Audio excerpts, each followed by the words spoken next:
welcome to Widow Too Soon. This is Mark Massaro. I am here with my friend and co-host, Michelle Peter. I was like, did you forget my name? No, I just had to, I was trying to be unique, but. Okay, because I think this is episode 47. Yeah. So I do know your name by now. Okay, good. Yeah, I'm pretty sure. Would you know my name? Bring, bring, bring. If I saw you in heaven. Oh, I'm such a mess. You were supposed to join me. Oh, I'm sorry. I didn't Okay. know. I was letting you have the spotlight. No, I don't want the spotlight. Yes, you do. Oh, yeah. Okay. Okay. Anyways, so would you like to tell us about all the starving children you're feeding and all the ways that you're changing the world for the better? Yes. And I can talk about all my, mowing the lawn and different things. I know that made me laugh when I listened to it later. You do Me too, amazing actually. things. I know. I know. It's, I'm just kidding. right. It's always funny, like going back and listening and like laughing at your own self. And I listen to us on 1.5, so it's like super fast. Me too. Your laugh is really funny at 1.5, but I like it because then it's like I already know. Wait what till you we're hear about. this one. Yeah, I can't wait to hear that later.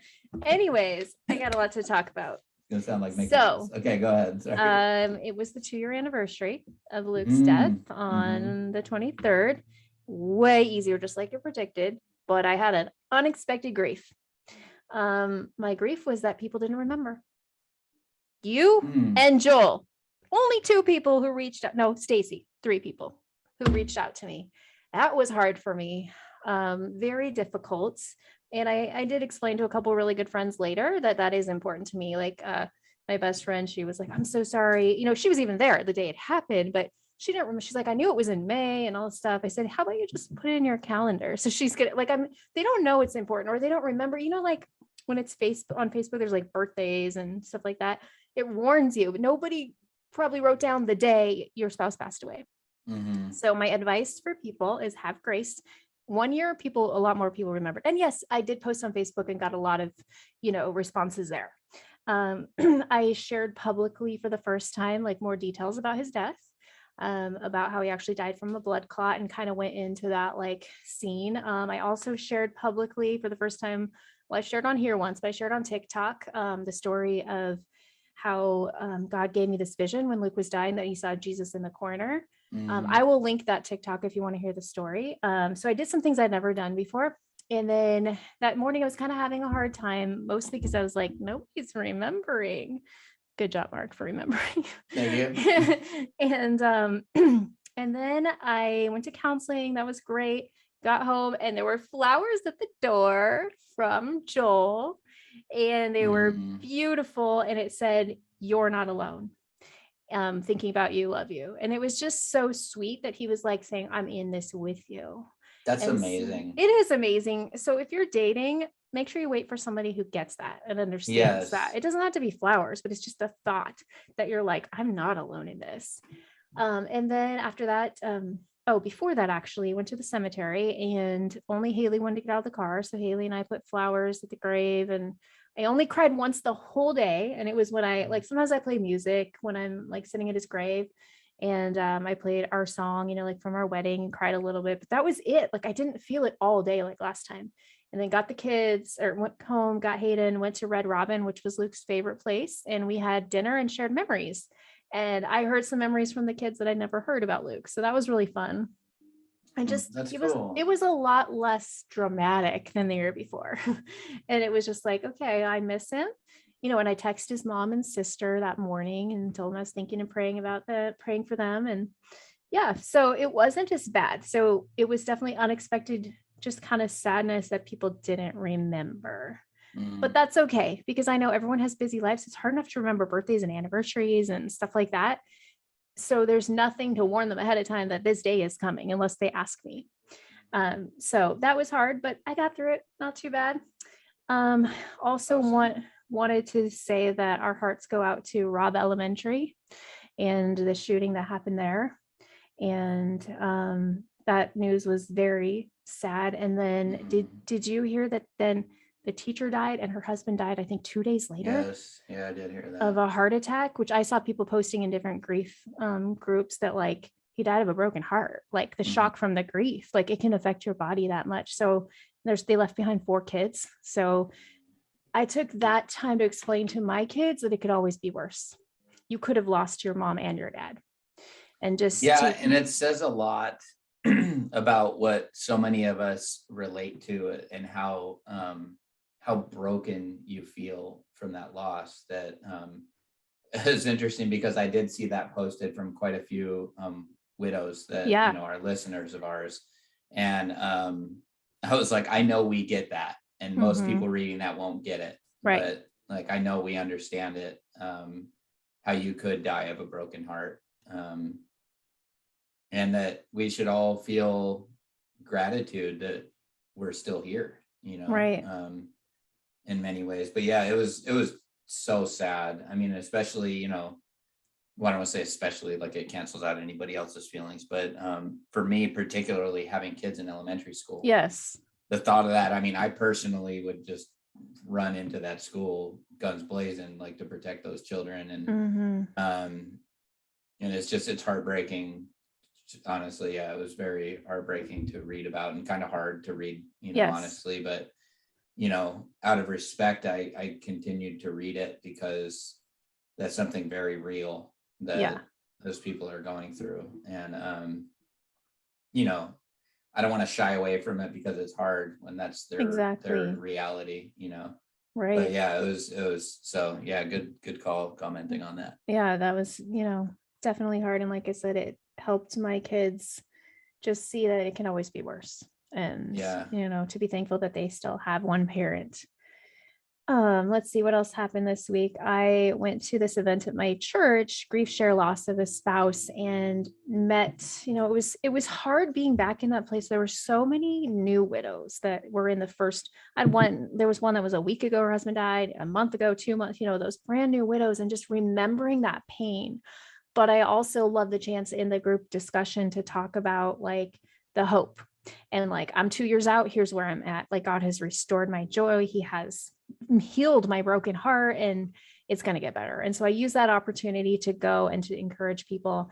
I met a new friend who, her husband died of COVID and just is having a hard time, and was able to pray with her and hopefully give her some hope for the future. And that's really where my heart is when I see those new baby widows, and just, oh, it brings you back. Like, that night, I was talking to Joel. He's like, I haven't seen you this tired in forever. I was just so emotionally drained, just going back to that place. But also at the same time, so very thankful to be where I am today, to not be in that place of total, like, my world is over. So if you're there, just know it gets better. That's like one of the biggest things that I share on my TikToks, and my message is that it's going to get better. So just know that. So what about you?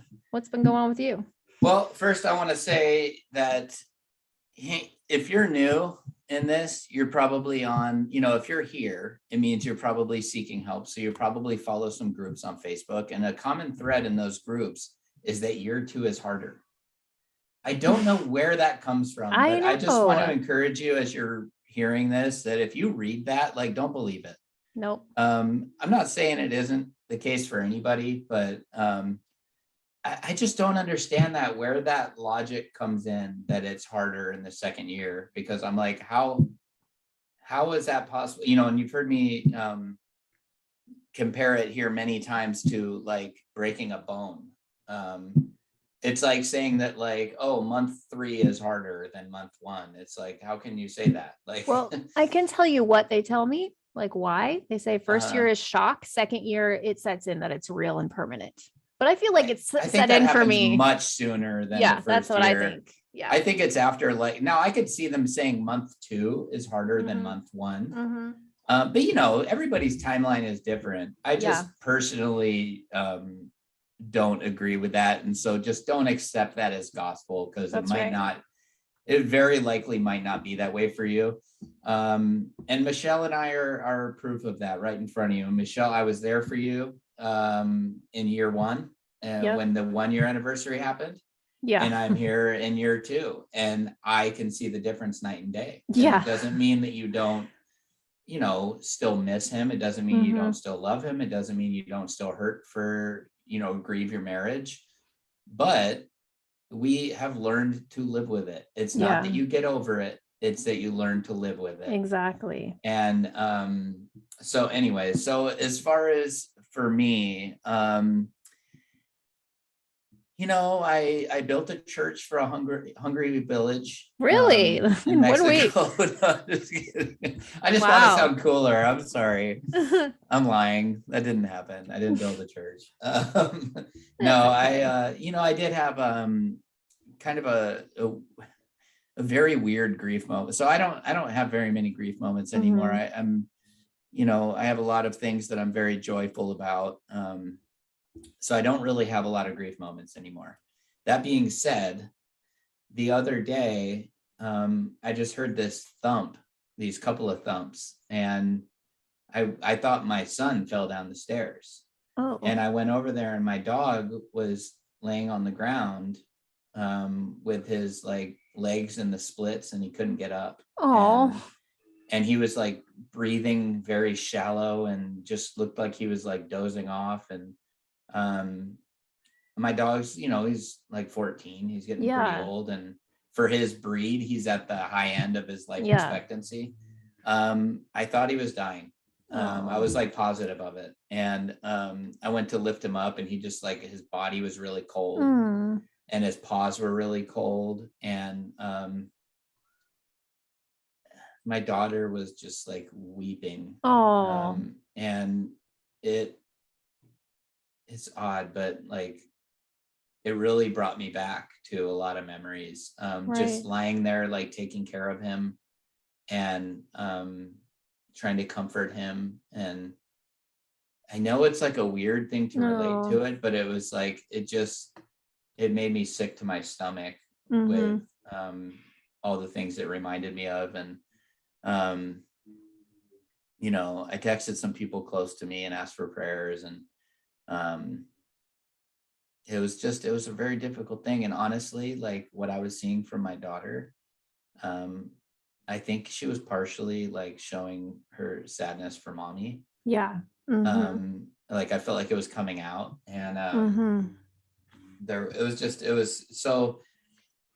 Anyways, the positive side of that is that somehow he just started getting a little bit better. I mean, he just laid there on the steps for hours, and we just laid with him for hours. And my daughter, we made him a little bed, and brought food and water to him, and we just laid with him, because I honestly thought he was going to just close his eyes and pass away any minute. And then he's kind of like got himself up like 3 hours later and was kind of like wobbling, and I was like, well, hey, that's cool, and but his body, he was like trembling, and he was still really cold and still breathing real shallow. And sorry to be so graphic, but it's it's something that went on for me the other day. And and now he's doing much better. He's still like moving slow, and he's still not quite himself, but I'm wondering if he got like bit by something or stung by something. I don't know. I still don't know what happened. It was very weird. But so anyways, so that was an interesting grief moment. But aside from that, I've just had a lot of really,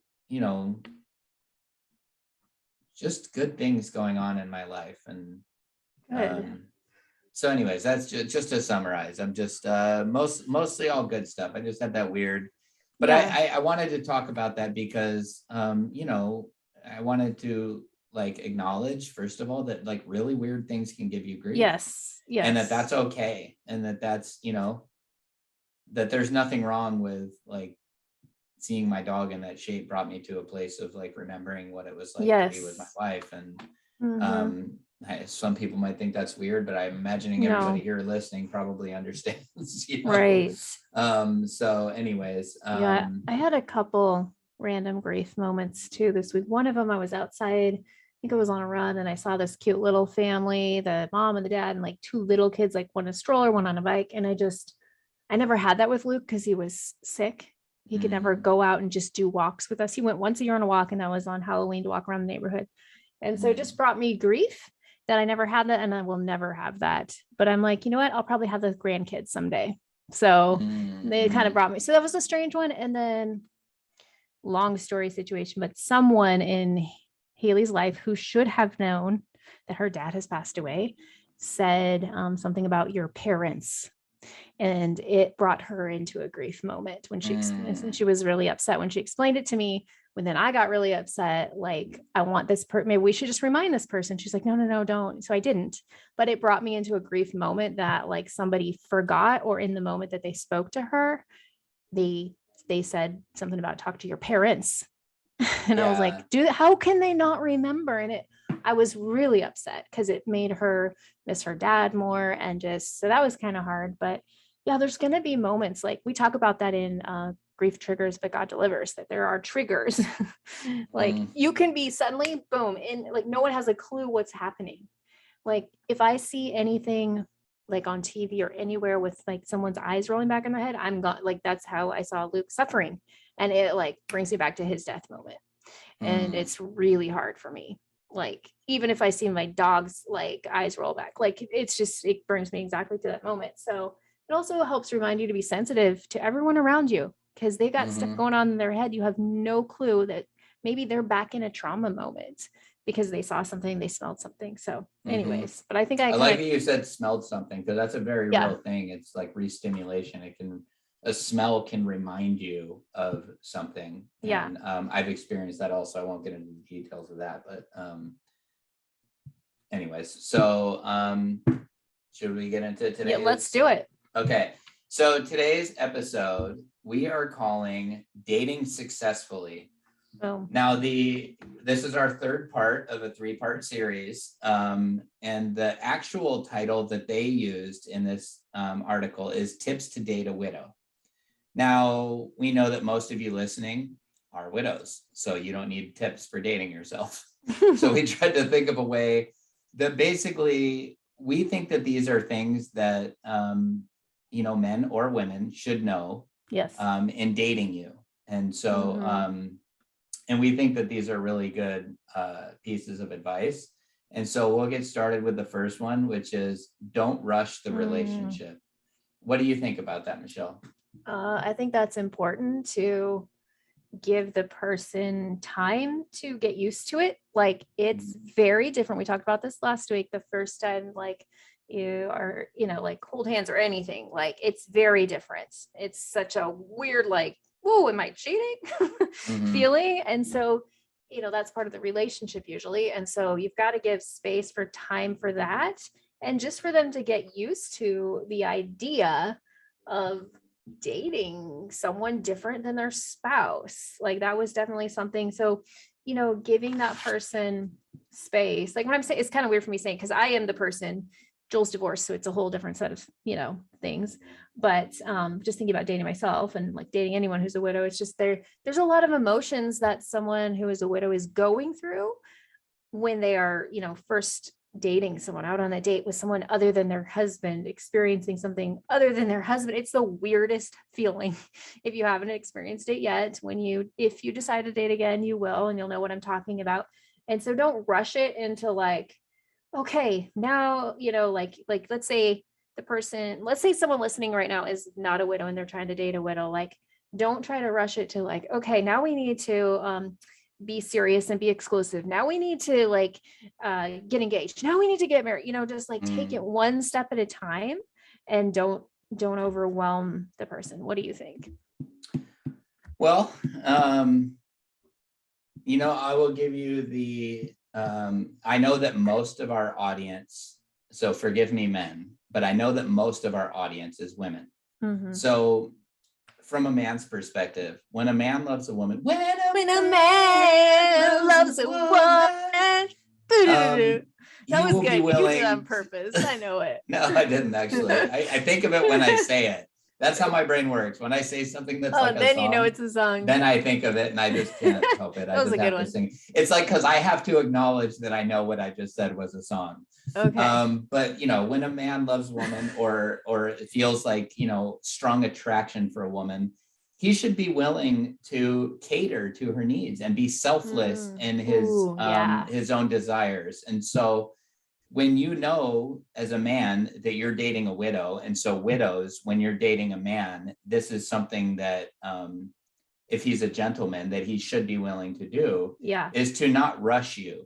And that should be that should be the way it is, widowed or not. A man should not be rushing a woman into feeling like she needs to be acting a certain way or performing a certain way, or, you know, advancing to the next stage or whatever.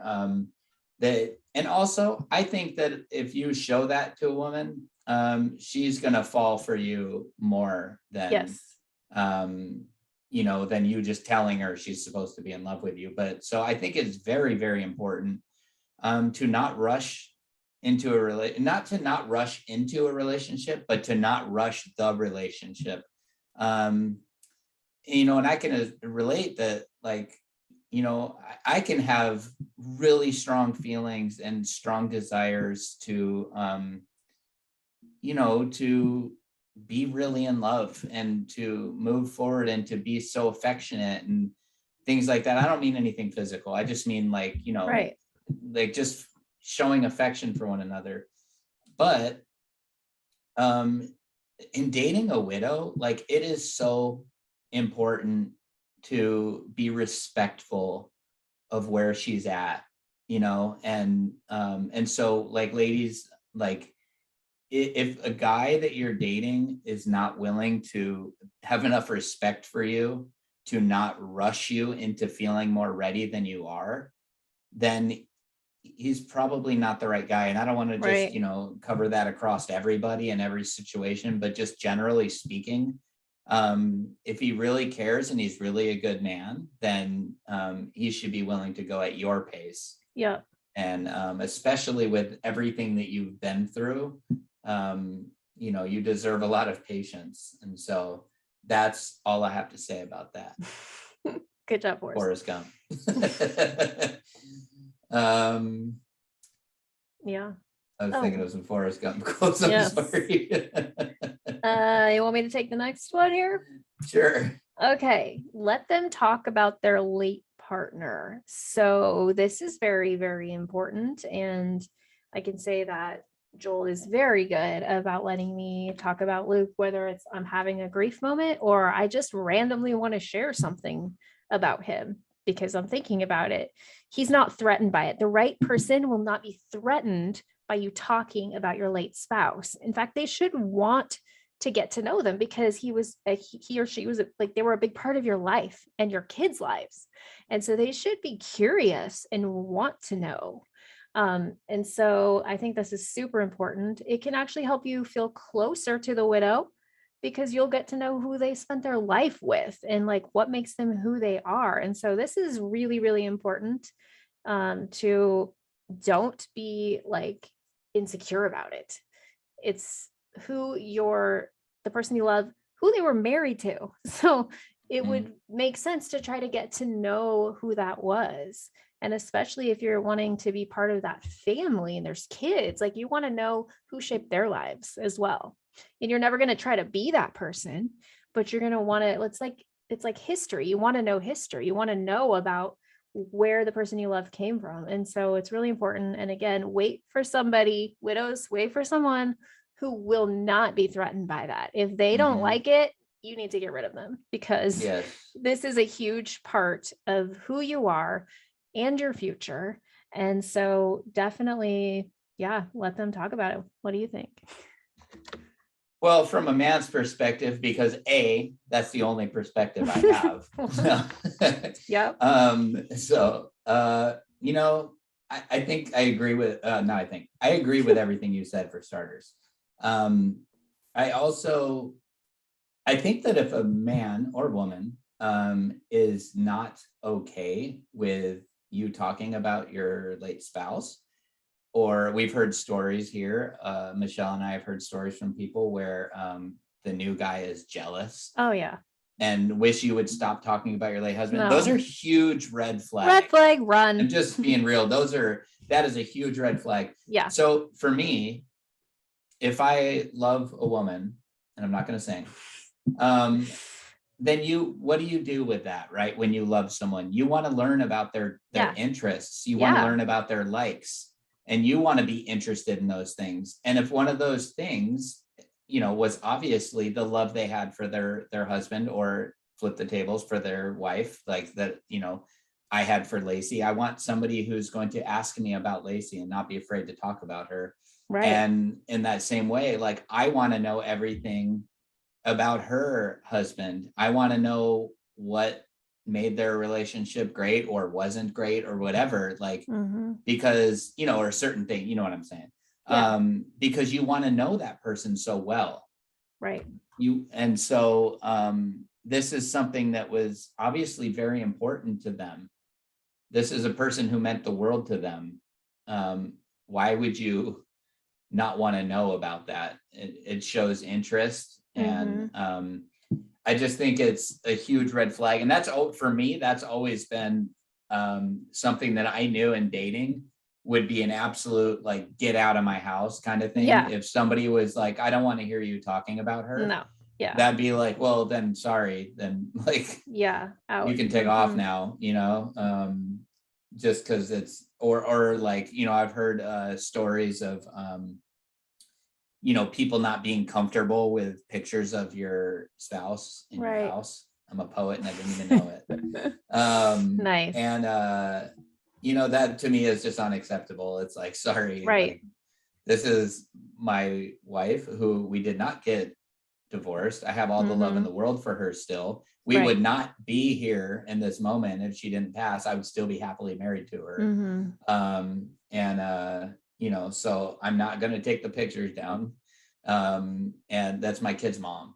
Right. So, like, anyways, all these things are important, that somebody should be willing to let you talk about your spouse. For sure. So the next one, be understanding, patient, and supportive. I feel like we kind of covered this a little bit, but how would you, you know, talk about that? Like, I can pick any one of those. Yeah, it kind of all goes together. I mean, there's specific things, like I just talked about Joel sending me flowers on the 2-year anniversary. And he even asked me days before, please let me know how I can best support you on that day. Like, thinking ahead.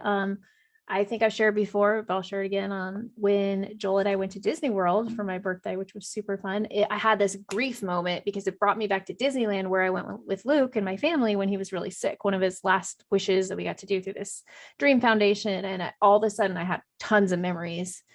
And some of them were hard memories because Luke was so sick, but he just let me be for a few minutes and was like, do you want to talk about it? I'm like, not yet. And usually I want to talk about it. And I was just kind of in this place. And then I wanted to tell him all about it. So be understanding, be patient, know how your widow works. Like, we're not all the same. Just because we're all widows doesn't mean we react the same. But like, ask, how can I support you on this day coming up? Or how can I support you in your grief? What is the best? Is it, and he's asked these questions before, is it better if I ask about it? Is it better if I don't say anything? I'm like, I like if you ask, but somebody else might say, you know what? Don't say anything until I'm ready to talk to you. So I think that's important, is just learning how to be understanding, to be patient, that person might be in grief for a little bit. Something might have triggered them. They might get back to that. They might be feeling guilty, but be patient, because they will get through these feelings. They're not going to stay stuck there. If they're growing, you know, towards the future, they're not going to stay stuck in that forever. So what would you say about that?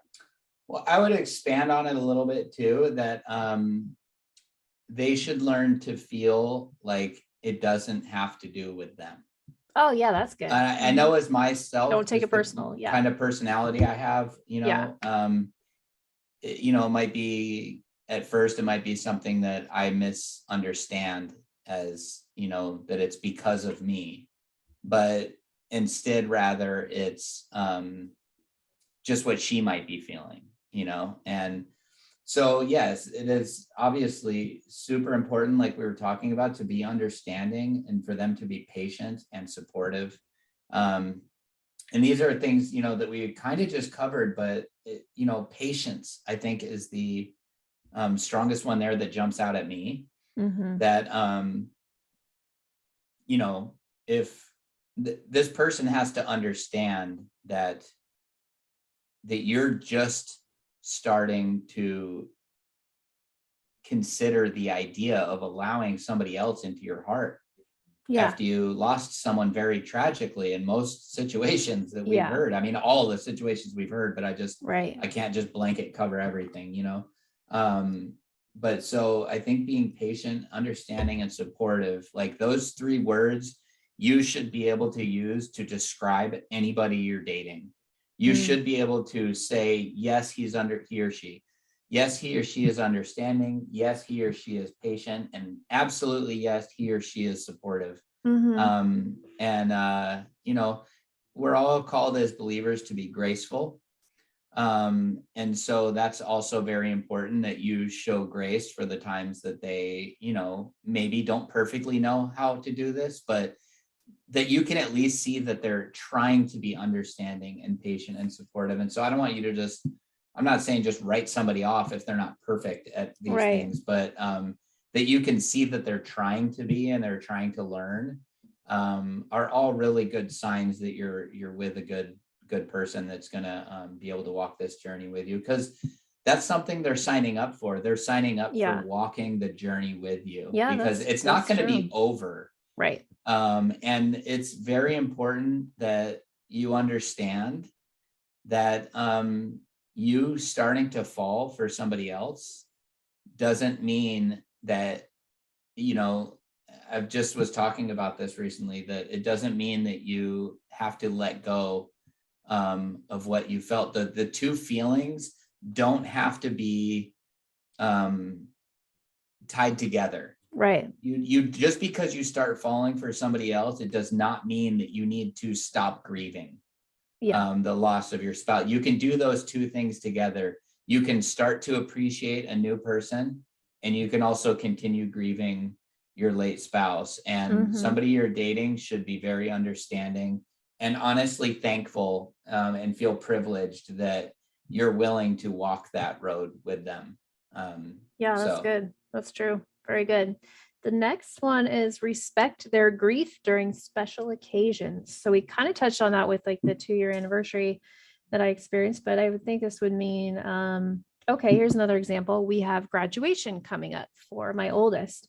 Well, Joel and I decided that this year, being that, you know, we haven't been dating that long and he's only met Hayden a few times, that it wouldn't be best for him to be there. Even though I would love for him to be there, he would love to be part of this special day. It just wasn't the right decision. And he respected that it's going to be kind of emotional, you know, for Hayden missing his dad. And so he respected that I can't be with him on that special occasion, which I really appreciated. And special occasions like, you know, holidays, I think just respecting that, we talk through in the holidays episodes, that there's going to be grief there, and knowing that it's going to be a little bit challenging. And so respecting just the way that they're going to feel on Christmas and all the different days. And, you know, kind of, it's all tied together. If they are understanding and patient, all things we just talked about, then they're going to respect grief during special occasions. Here's an interesting question for you. Okay. On your anniversary with Luke, like wedding anniversary. Okay. Does Joel do anything for you? Well, we have never had that before. I know. Like, what is your thought on that? Because it was your and Luke's holiday. Yeah, I don't think he needs to. I was just thinking about that as you were talking. Sorry, I was listening to you. No, be clear, but I just I sidebarred and thought about that. Like, I wonder if, like, I don't think because so. It's such an intimate, personal thing between you and Luke. So I would think he just acknowledges it, checks that you're okay and stuff like that. Yeah, but not sends me anything. I think that would be, you know, and he did, because I told him, like, he wasn't sure like how to do Mother's Day, because I'm not like the mother to his kids, and that, you know, that was Luke's job to do stuff. But he was very sweet, and I kind of explained it, and he sent me flowers, and it was great. But I don't think, and I know he's listening, so I don't think I would want. What up? I don't think I would want flowers from him on my anniversary with Luke, because that was like my thing with Luke. But I'm sure Joel will check in with me, see how I'm doing. That's a really great question. I'm curious if other people out there, if you are remarried or with somebody, let us know how you treat that. But I don't think what about you? Yeah, well, I don't know. And that's just kind of where the question came from, as I was just thinking about it. And like, that's where I land on it. I don't think you know, and I'm picturing myself as the man, right. You know, with a woman who's widowed. And so I don't I think you acknowledge it, of course, but I think you just are more like cautious with giving space, because like you, especially as like a man, like you, we enjoy showering women with gifts. Like it's just something that it just feels like the gentlemanly thing to do, you know? And so you would think like special occasion equals flowers or a gift or something. But like, as I was thinking about that, I was like, no, I don't think you do on that day. So it's just, and don't tell Joel I said this. No, just kidding. That was just something because I know he's listening. Just kidding, Joel. I know you're listening. So anyways, so. But what do you think on that whole topic? I guess I didn't ask you what you think about respect their grief during special occasions. Yeah, I think that's, you know, it's important. But it just goes back to me, that falls right along with being supportive, you know, from the previous one, being understanding.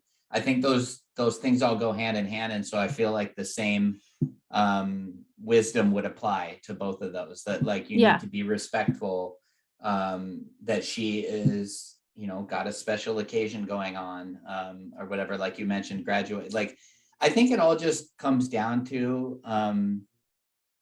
being supportive and being there in case you're needed, and you know, trying not to over cram yourself into the situation, but to just make yourself readily available, I think would be the appropriate response from a guy.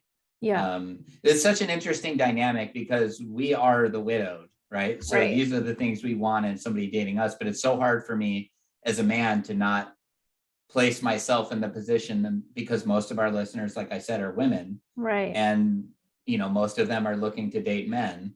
So like, I feel like I'm kind of the voice of like, this is what you should be looking for, you know? And so it's just kind of interesting dynamic. So I think it just comes down to being supportive and, you know, just understanding that she's probably having some difficulties that, you know, don't really have anything to do with you. And so just to be there as support. So that's my 12 cents on that. All right. So, and then accept your partner's choice to keep their late spouse's belongings. This is a really good one. Yeah. What are your thoughts? Well, what are the Michelle thoughts? I get lots of thoughts, but I know you and I have dealt with this differently, like our spouses. So it'll be interesting to hear what you say. So I have gone through Luke's clothes, and I, you know, passed a lot on. Instead of just giving them to Goodwill, I gave them to my mother-in-law, who wanted to take what she wanted out of them. But I still have so many in my closet, and I wear some of them, actually a lot of them, to bed, like a lot of his shirts and stuff like that. And my daughter does too. That was like their special thing. He would always give her a daddy shirt. So she does that too. I still have like all his tools. Like, I didn't get rid of a lot. So, and they all came with me moving, but my closet, I have to get rid of more because it's just full. And so, you know, Joel's been respectful, but it's a little odd. So like, I think the first time he came to visit me in like November, we were sitting out by my fire pit and he was cold. And so I got him one of Luke's old like jackets / sweatshirts. And he's like, are you sure? And I'm like, yeah, you can wear it. But it was weird for me because it was one that Luke used to wear to chemo. And it brought back all these memories. It was so strange seeing it on him. He's like, I can take it off if you want. No, it's okay. And so like, be cold. Yeah. And like, I think it might be weird for him to see like the garage. I didn't know what to do with any of these tools. So there's like, you know, all of Luke's tools all over the garage. We have talked recently about like, okay, if we get married someday, what would you think about me wearing Luke's shirts to bed? You know, and he's like, I'm not quite sure. Still kind of a weird, you know, like I was like, well, Luke loved it because he thought it was cute. Like I was wearing his shirts, and he's like, well, you could wear my shirt. So that point it was a little weird. And I'm like, yeah, I could be okay with like retiring that to you, you know? So I think but he's respectful. Like if I was like, no, that's really important to me, I'm sure he would respect it, but I'm like, right. yeah, I could go either way on the t-shirt, thing. But he's respectful that I still have some of Luke's things around and is fine with that. So you did things differently. So what are your thoughts on this? Well, I do think it's important to accept whatever her choices are, whatever, maybe you listening, your choices are. I think it'd be very important to accept whatever you decide is okay. Because like we say so many times, this is your grief. Yep. This is what you are feeling. You are doing what you need to do to heal. And it is very important for that to be accepted. So, for me, for those of you who haven't listened to, I think it was episode 1. No, I don't know. We talked about it at some point, I know. But for me, I was already, feeling so much grief after losing Lacey that I decided to get rid of everything all at the same time because I was like, I'm already feeling the pain right now. Like, I just want to get over all of it now and deal with all of it now. Right. So it was very odd. I let my daughter, pick a few things. I've kept some stuff, things that were important to me, but for the most part, like I knew I wasn't going to need her clothes, for example. It wouldn't fit me. Are you sure? I don't know. I have lost a lot of weight now, but so I knew there was no, but it was weird. It was also weird, like having an empty closet and just, feeling like so much of her was gone. But either way, like I wanted people to respect my decisions. Yeah. I didn't want anybody questioning why I got rid of her stuff. Right. Because honestly, it was none of their business. It was nobody's business. I did, obviously I care about like my in-laws' opinions and things like that. And I offered them anything they wanted. But I just mean people in general, I didn't want to hear people's opinions on, you shouldn't do that yet. You shouldn't do this. But the bottom line is, I think it's very important that a man is willing to accept whatever you want. And again, it comes back to not rushing you. Yeah. I think a man should be very, very willing to accept as long as it takes for you to part with or not part with anything. Because if it's important to you, it should be important to him. That's just what I feel. And, as a man also, I don't want you to get rid of those tools. Right. Hold on to those tools. They're valuable. That's like one of my rules. That's like one of my things. I'm like, don't ever sell tools. Like, unless you're like desperate, don't ever sell tools. But so, it's just important that, like we've said in the beginning, that a lot of this is going to be geared towards how a man should treat you in your grief. And I think it's very, very important for a man to be very accepting of whatever you choose, whether you get rid of it or you don't get rid of it, whether you hold on to it forever, because it really shouldn't be a big deal. I mean, to him, what I mean? From the man's perspective, like it really shouldn't be. Right. If it brings you comfort, it shouldn't cause an issue for him. And I mean, I can't really think of a particular situation. I'm sure there's some where it would be kind of weird. Well, like the t-shirt thing. Like maybe something like that. But even that, like to me, that just wouldn't like bother me, It's, I wouldn't feel like less of a man if she, wanted to wear his t-shirts to bed or something. Like it doesn't matter. Like anything that brings her comfort should bring your heart joy. And I don't know. I think it takes a secure man though, but that's the kind of man you would need anyways in this journey. So anyways, so that's, now you got 15 of my cents. Okay. Okay. Moving on. Last one. Communicate your relationship goals. It's kind of an interesting one. I guess they're just talking about where the relationship's going and stuff like that. Maybe this is important because the widow, I don't know. I'm lost. Like, sure. You go. I have some thoughts on this. Okay. So from the man's perspective to dating a widow, I think it's important that the two of you, not just him, but that he communicates to her what his relationship goals are. Because if he is like, I don't know, I'm just kind of, seeing where this goes kind of a thing, or like, I don't know, I'm just kind of, just dating around. Yeah.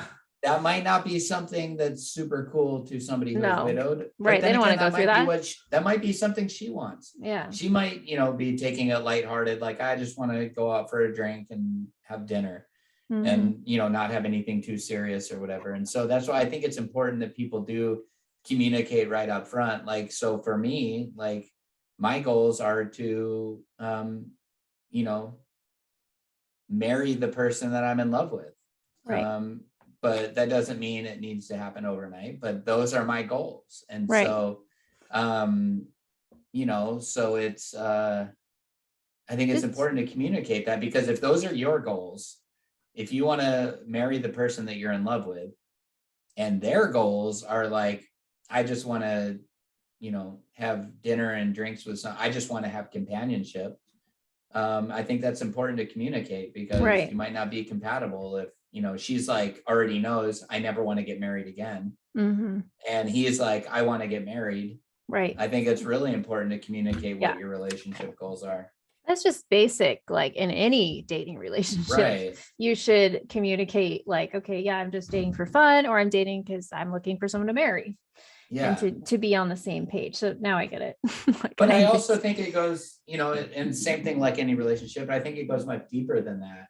Like relationship goals, like that we are financially sound together, that we have careers, that I'm a stay-at-home mom, that I'm a stay-at-home dad, whatever. Like, I think it's important to, communicate in everything. That's true. To be open and honest and, share your heart with people. And, so, yeah, that's what I think. Well, I also think that life is like kind of like a box of chocolates. I knew you were going to say that. It was in my head. It's like a box of chocolates. You never know what you're going to get. That's true. All right. Anything with else? they suitcases and hat cases. You just always keep going. I know. I'm sorry. You don't need to be sorry. So anything else to say about dating successfully? Oh, I got something. I ask you and then I interrupt myself. I'm sorry, you go. But I'll just no, go. That's totally fine. I think with dating successfully is asking God for guidance. Like, okay, let's talk about things that are not in here. Asking God to write your love story. We've talked about this several weeks in a row. That let him have the pen, let him write it. And ask him for guidance, ask him for discernment when you're going out on dates, so you could tell right away, like if this person is right or not. And really realizing that just like everything else in our life, it's all in God's hands. He has the plan.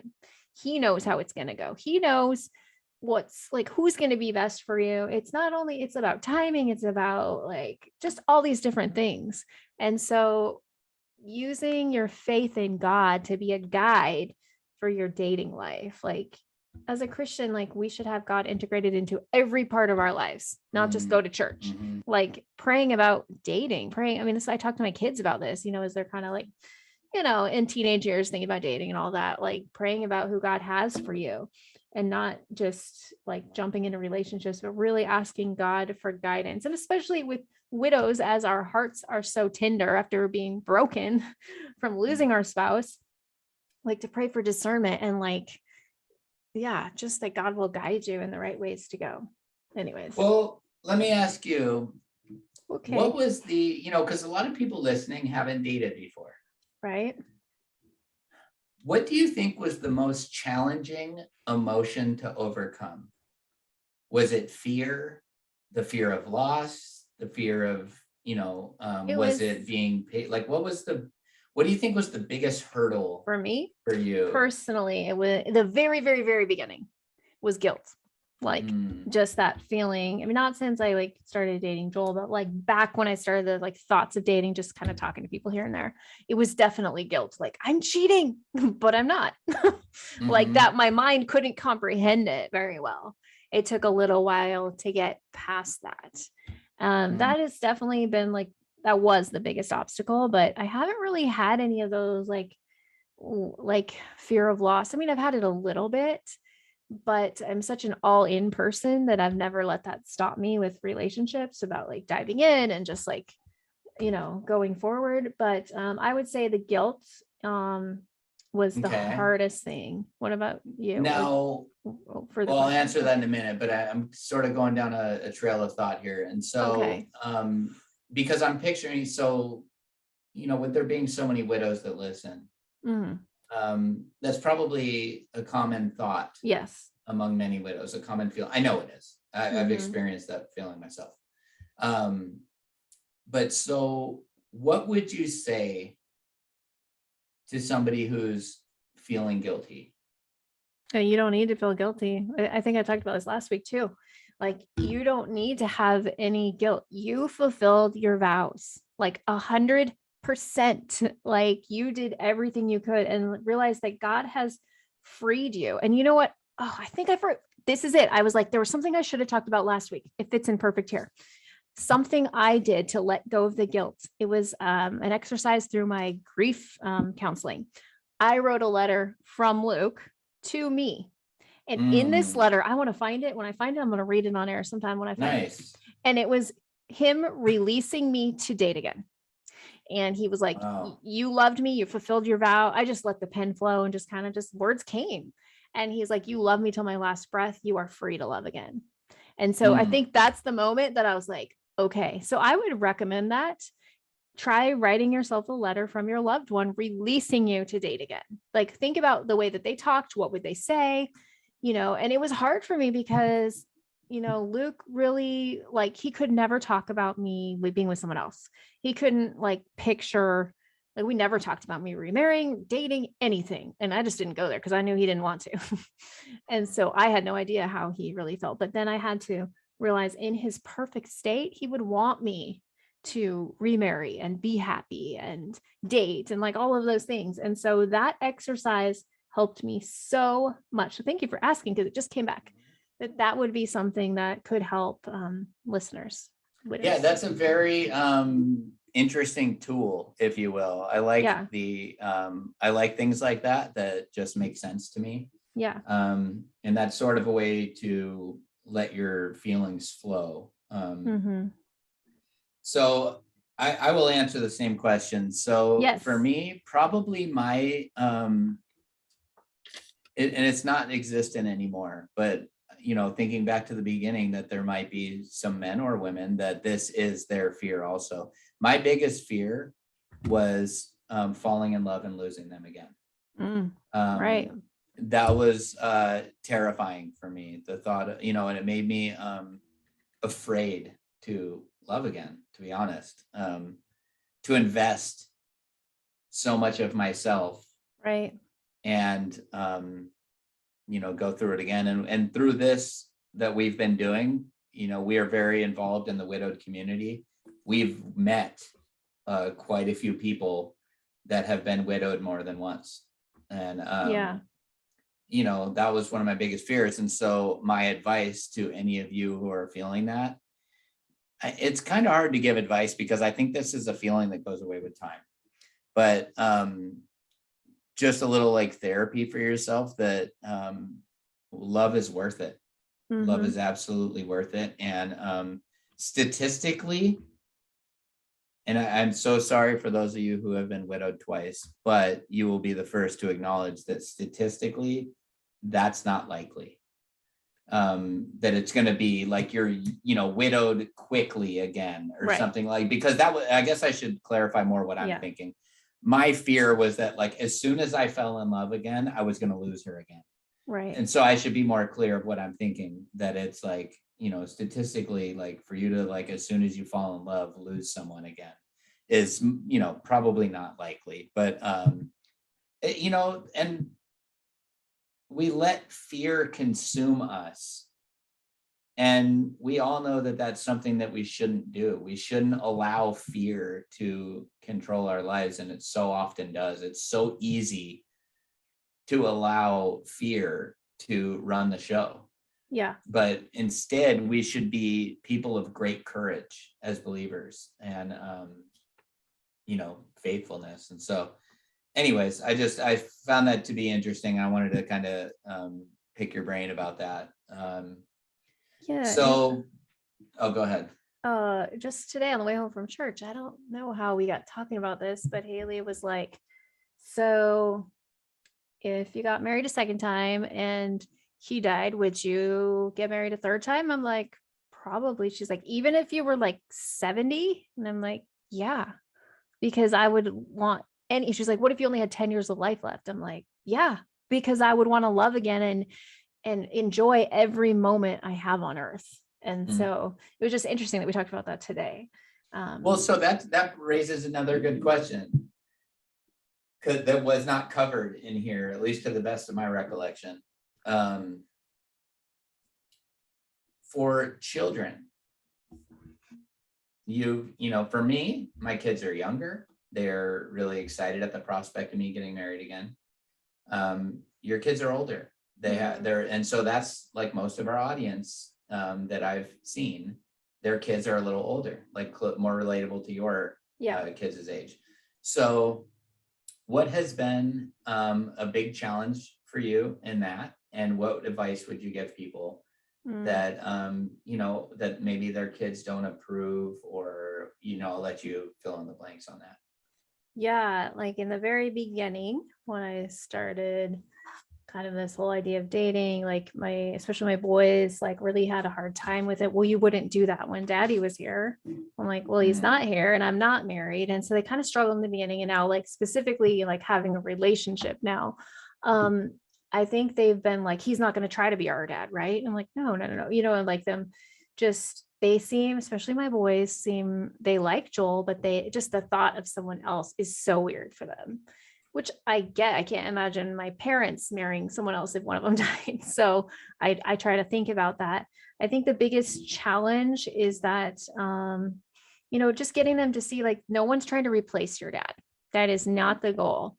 And one thing that's been really difficult, in fact, I had a conversation last night with one of my kids who said, but he's different than daddy in every single way. And I'm like, well, not every way. Like, he's left-handed, just like daddy. And I'm like, he's a great Christian man like that. I try to name some of the same things, but I'm like, that's okay. He's like, I thought you would have gone for more of a type like daddy. I'm like, I don't really have a type. Like, this is who God brought me. And I think taking the time to, I don't hide things from them. I let them know exactly like how serious I am with Joel, where things are at, like being for teenage kids, being open with them. And because they can relate more, like they are in a place where they like, my boys like girls, and Haley, well, she doesn't say she likes boys, but I think she does secretly, but they're in a place where they understand that dynamic, like wanting to be with somebody. And so they can understand that more. And then also realizing, this is not to sound like you don't care about your kids, but if you have teenagers, they're going to be moving on with their life in the next 4 years for me. They're all going to be grown-ups in 4 years. And so even if they like really didn't like this, I wouldn't let that determine my future with Joel. I would know that like they're going to be gone in 4 years, and I want him in my like forever rest of my life. And so I'm not going to sacrifice my relationship with him because they might be unhappy about it, because they're kids too. And then Haley's just always been great. Like, I just want you to be happy, that kind of thing. So I don't even know, the biggest challenge, I guess, is them just feeling like someone's there to replace their dad. So I guess my advice would be to make sure they know that from the very beginning. This person is not to replace your dad or replace your mom. This is somebody like I want to explore. It depends where you are in your relationship, explore further, or is this someone I want to spend my life with? Or, and even we had it's just been a lot of conversations recently. One of them asking me, well, what makes him different from any other person, and getting to explain that. And why would you want to spend your life with him? And just being open and real, because they don't like it when you hide things, and they're smart and they'll figure it out. So I've been open with them every step of the way about where Joel and I are at. So I guess creating an environment where it's safe for you to talk about this relationship and safe for them to ask questions, and like, you can ask how they're feeling about it, but you don't make your decision based on that. And that doesn't mean you love them any less if they're like, I really don't like this. Now remember, they're kids, their brains haven't even fully formed. Like that happens, they're like 20 something. And so it's okay. And they may not understand it and they may not like it. But if you believe that this is who God has for you, like they will come around like eventually. And that's kind of what I've had to look at is like, they don't have a problem with Joel. They just, it's still kind of in that awkward stage because he doesn't live here too. So they've seen him 3 times. And so they still don't know each other that well. But really, I guess my biggest advice would be completely open, create a safe environment where you can talk about that person and ask questions and let them know he is not going to replace anybody. And I say a lot, I will always love your dad. This doesn't change that. So they understand that whole concept we talk about. Doesn't mean it's like one or the other. Like I will always love your dad and I love Joel. Like I love them both, and making sure they understand that. Good question. Thank you. Yeah. I'm full of them. I have great questions. I just don't have good answers. Well, do you have any like thoughts on that too? Well, I mean, you know, it is different for me. Yeah. Younger kids, different. Well, for one, Luke was so young. Yeah. You know, he was 3 when mommy got diagnosed. He was 3 through most of the battle. So he doesn't remember much. Right. But you know, it was really cool. I showed him a video of a couple weeks ago. I showed him a video of him walking, him learning to walk. And mommy was sitting down on the ground and like calling him, come to me, you know, come here. Cute. And he like waddled over there and climbed into her lap, and she just like squeezed him and just kind of rocked back and forth with him. And I looked over at him and I could tell he was very much having a positive emotional response from seeing how much mommy loved him. So, but you know, I am in a different, you know, my kids are really excited at the thought of,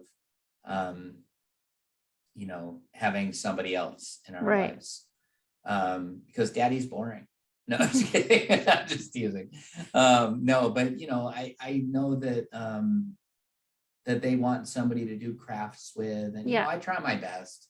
I really do. And honestly, I think I am different than the average man in many ways. But as nurturing as I try to be, and believe me, it is like I am far more nurturing than most men. I am way closer to a mom than most men. That being said, I'm not a mom, and I still don't nearly have the nurturing capabilities that a woman has. And I see that time and time again whenever they interact with a woman. It's, you know, it's the way God made us, you know? And so I want that for them too, you know, but also you can't rush into that, because this is one thing I've always thought, like, I will not rush into getting married or something because it'll make my life more convenient. Right. That's not fair to anybody involved. Right. But you know, when you know that you love somebody and that they're very special, there is a part of you that wants to rush into it. But again, for me, it's not for the children. It's for me. Like they'll be fine. You know, I grew up without a dad. I feel like I grew up fine, you know, like I know they'll be okay, you know? So I don't think about that as like, oh my gosh, I need to find them a mom. Like I do not have that at all. But for me, like I want to enjoy having a wife again, you know? So there's a part of me that really wants to get married again, sooner rather than later. But again, like it's very important. It's extremely important that everybody involved is ready, you know? Yes. It goes back to what we were saying, you can't rush somebody into something because it's not fair to them. But so I would just encourage any of you that don't rush to get married because it'll make your life more convenient. I've seen that before where people get married in a really, really short period of time and it doesn't work out. And when you look back, you can see the reasons they got married were, you know, she either needed the financial support that he was offering, or he needed whatever. I mean, it doesn't matter because it's not my business, but just to encourage you to not just marry somebody because you're lonely. Yeah. It would be very easy to fall into that trap. And don't marry somebody because you're lonely. So, I mean, you know, as Michelle would say, you do you, boo. You do you, boo. But you know, that would just be my advice from, you know, somebody who's further down the line to, you know, keep pushing through. And the advice that was given to me that I will share is that if you are looking to find another person in your life, and maybe you're feeling discouraged or whatever, to be praying about it, and to be patient, and to, instead of worrying about, again, I'll be repeating this, instead of worrying about you being, or what you're looking for, you worry about being the kind of person that will attract that kind of person. So that's so true. Yeah. And so what I mean by that, like, here's a very simple way to say it. If, you know, if you're wondering that, like, you know, you want to find a good Christian man, and he's this and he's that and he's the other thing, and but yet you're, you know, going out to bars all the time and getting drunk and whatever. I mean, that's your business, but just saying, like, you know, you're probably not going to attract that kind of man if you are living that kind of life. So be the person that would attract that kind of man or woman. So, you know, as a man looking for, you know, wanting a good Christian woman in my life, I'm not going to go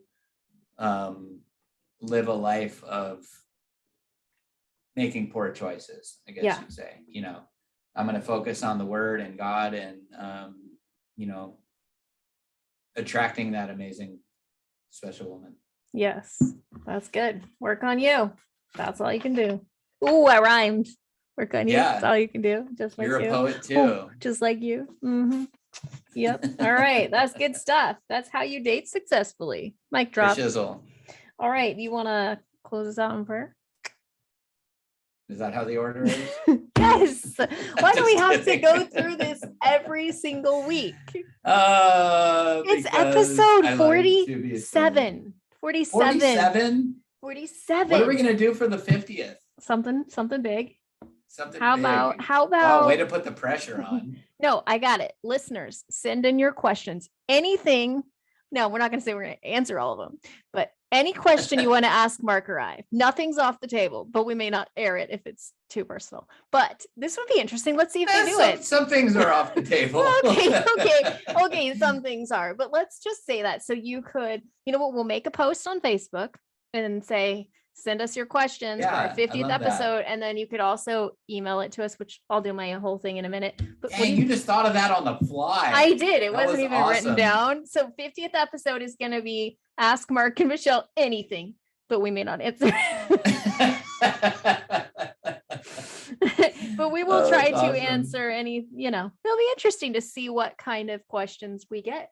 Yes, I think so. And, you know, and also like put in your post that, you know, because maybe they'll just respond to email and they won't see a post. So just saying that, please put down whether you are comfortable or not with us using your question on air, like with your name. You know, because some people might want to know the answer to the question, but might not want their name said. Got it. So good idea. Good idea. Thanks. We don't want to get sued. No, I'm just kidding. Funny. Crack myself up. Okay. Your Sorry, turn. I gotta stretch. Okay, this is the order. You pray, I say our little thing that I do every time. Okay. Yep. Go. Are you ready? Okay. Yes. All right. Heavenly Father, wow. Thank you for this ministry that you've entrusted us with. I'm praying for all those right now that are hurting. I know some people might be listening to this episode just for the hope of one day feeling these things again in the future. And so my heart really pours out to people, Lord, that are in the beginning of this. And I pray that you would just touch their hearts and their souls and let them feel your presence, and let that in turn translate to feelings that what Michelle and I say are true, that it will get better.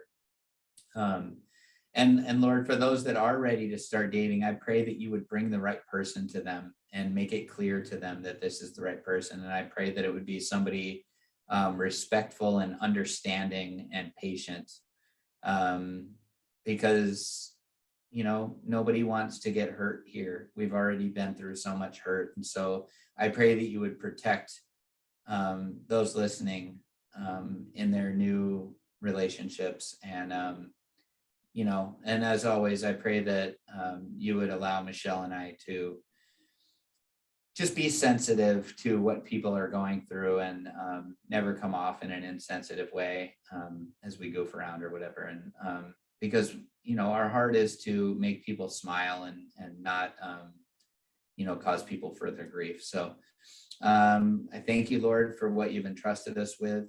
And I pray that you would guide us in it. And it's in Jesus' name I pray. Amen. Amen. Well, if you liked this episode, give us a little bing, 5 stars on Apple Podcasts, and you could give us a little rating. Oh, wait, that is the rating. A review if you want to. You can join us, our Facebook group. You can find us on Instagram. You can email us, widowedtoosoonm@gmail.com, and all the places. Which I have prayer. That's prayer requests. Yes. If you want to share your story with us, if you want to be a guest, be a guest. Be our guest. Come on, sing it. Be our guest. You know the words to that. That's Put the only our part I know. service to the test. Tie a napkin round your chest. Blah blah blah blah. That's all I know. That's the rest. We have something. We have something. Don't believe you us? Got it. Ask the dishes. For real. I know there's somebody out there that knows every word. That I know. They're like, come on. That wants to come on air just to tell us how to sing. Why can't you get it right? Anyway. I know we have a few people that were in the channels of wanting to be a guest. Yes, we need to get back to them. So we apologize. We had some, a brief hiatus, and it's just been hard to get back on track with that. So please reach out to us again if you want to be a guest. You know, we would love to have you. We would love to hear your story of how God has carried you through this incredibly dark, challenging season of life. So if you have a story that you feel would encourage others, please let us know that you'd like to be on air with us. And it's not live.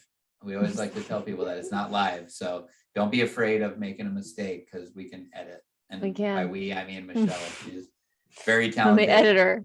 Yes. You have no idea all the things that she has rescued me from. I'm like, no, wait, take that part out. Someday I do want to put together bloopers and funny things we've said that we have not aired. That'd be quite interesting. Yes.